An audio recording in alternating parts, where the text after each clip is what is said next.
want to take a moment to reach out to my brothers and sisters currently serving in the U.S. military. I say brothers and sisters because I'm a veteran myself, having served in Fallujah in 2004 with the Marine Corps Civil Affairs team. And although I am dead set against serving for Obama, we share the noble cause of being willing to put our lives on the line for this country. Even if you're watching this from an internet cafe somewhere in the sandbox, I assume that by now you've at least heard of the Occupy Wall Street protests. While the cause of protesting the richest 1% is fundamentally misguided and the thrust of their message is to ask the government to solve problems created by government, there are some critical lessons to be learned from recent events that directly relate to your life in uniform. Whether you choose to recognize that connection is up to you. Our foreign policy is one of the primary reasons the government is bankrupt and has to borrow about 40 cents of every dollar spent today. The debt per citizen is almost $50,000. That's a stone around the neck of every child who was supposed to be born free in America today because their taxes are going to have to pay for this. Now, I don't want to debate the facts of the wars in Iraq and Afghanistan. They're gruesome enough and the cost is staggering enough, but it doesn't really matter. No one thinks Iraq or Afghanistan as a whole represent any real threat to national security. For the sake of argument, let's accept that the threat of terrorism is as bad as the government claims, which is a pretty ridiculous assertion, and accept that the government might be justified in dropping a few Predator drone bombs. But what's the premise of the majority of our military spending? That it's okay for the US government to sell future generations into debt slavery so that rich men can get richer while poor men die in their wars based on some supposedly well-intentioned notion that we can improve the lives of people in other countries through imposing military martial law. Of course, there's always the reassuring idea that you're serving in the military to protect our freedom. But as the size of the military has increased and the number of troops deployed has gone up under Obama, freedoms have continued to decrease here at home. Obviously, economic freedom is at an all-time low, but the police policies under which we live have become a constant threat to civil liberties as well. So let me be brutally honest for a second here. If you're defending our freedoms, you fucking suck. So back to Wall Street. The freedom to assemble as allegedly protected by the Constitution does not have a time limit. The First Amendment does not last until the police get tired of you saying what you're saying. But as the attempt by protesters to create an Egypt-style uprising stalls, various government entities are tired of them pointing out the legitimate failures and outright crimes of our current system. By the way, they will continue to stall as they're not really giving voice to the 99% as if they're already united in a common understanding, but are preemptively attempting to stage a revolution to bend the government to their will. Of course, that's not everyone there. While at times the protesters have provoked confrontations with police, the reactions have shown a frightening disregard for human rights and the standard of freedom of speech that we expect in this country. While incidents like this random, unprovoked punch in the face are relatively common, they are still the exception. But if such blatant individual incidents are the exception, is the rule any better? Apparently not.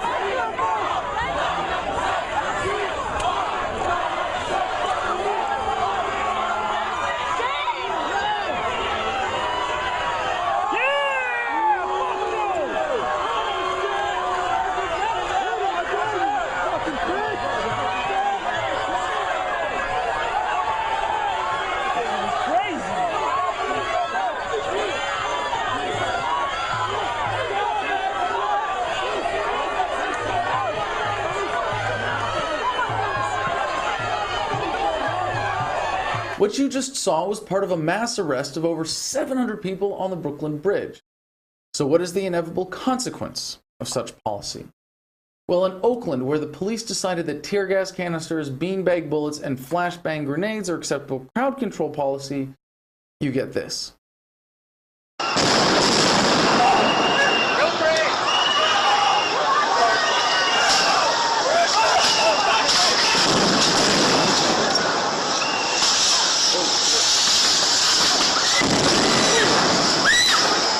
But that wasn't the consequence. That was just the setup.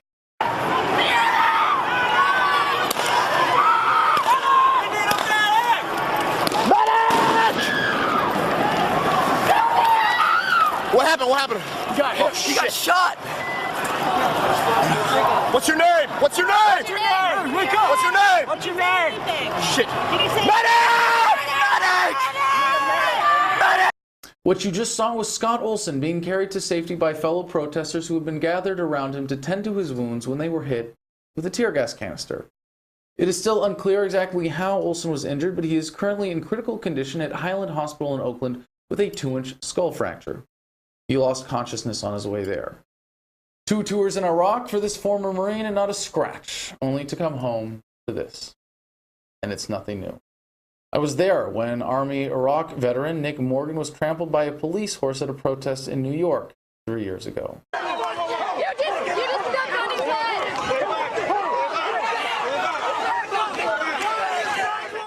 Despite the horse stepping on his face, he survived with just a few fractures to his occipital orb and some nerve damage to his face.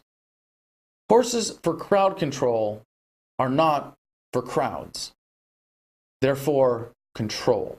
This is not a war zone. These are unarmed people. It doesn't make you tough to hurt these people. Stop hurting these people, man. Why y'all do this to our people? I've been to Iraq 14 months for my people. You come over here and hurt them. They don't have guns. They don't have guns. They don't. Why are you hurting these people? It doesn't make any sense. It doesn't make any sense. How do you sleep at night? There is no honor in this. What you just saw was former Marine Sergeant Shamar Thomas using his NCO voice to shout down 30 cops who were just doing some crowd control on Occupy Wall Street protesters. Maybe he was wrong about one thing, though. This is a war zone. No modern war was fought for the reasons the troops were told, and the police who think they are supporting the rule of law are just as clueless as the troops in Vietnam who thought the Gulf of Tonkin incident was real. As much as there is a war on drugs, and a war on crime, and a war on poverty, and a war on terrorism, there is a war by the government against you. War is the health of the state. War is exploitation, and as Marine Major General Smedley Butler said, war is a racket. But the greatest exploitation happens here at home. Wealth flows to the friends of government while the dependent class grows and the people that actually pay taxes get fleeced. So what is your role as one of Obama's imperial foot soldiers? You're just a pawn. Nothing new.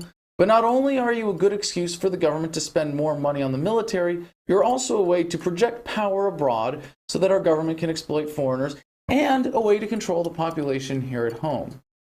Remember the Kent State incident on May 4th, 1970, when National Guard troops shot and killed 4 protesting students?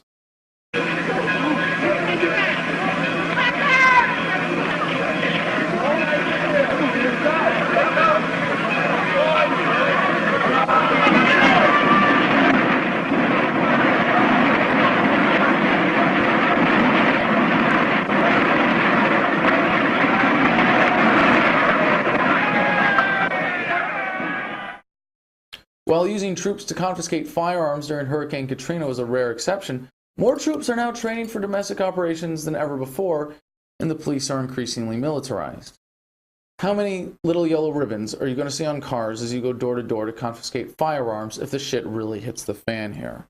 But your role doesn't stop there. Remember all the promises made, college paid for, medical care for life, the love and respect of an adoring nation?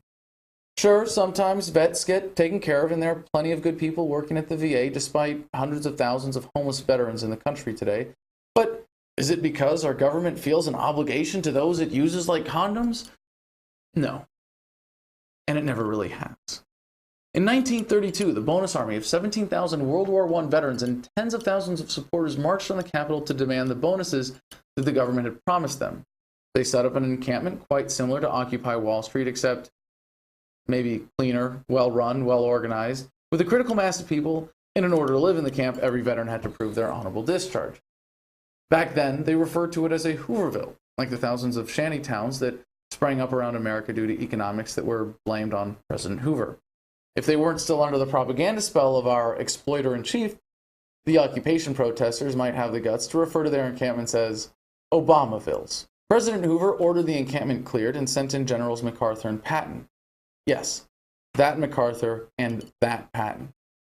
The protesters thought the troops were marching to honor them until the cavalry charged and infantry came in with fixed bayonets and atom site gas, a vomiting agent.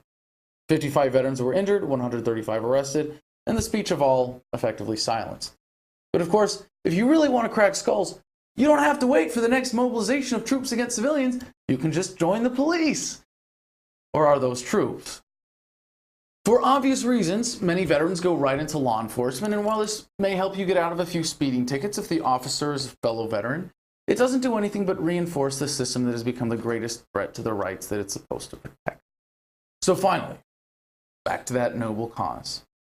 As much as I'd like every soldier to immediately start disobeying all unconstitutional orders and, living up to our oath of enlistment, I realize that's a bit much to ask.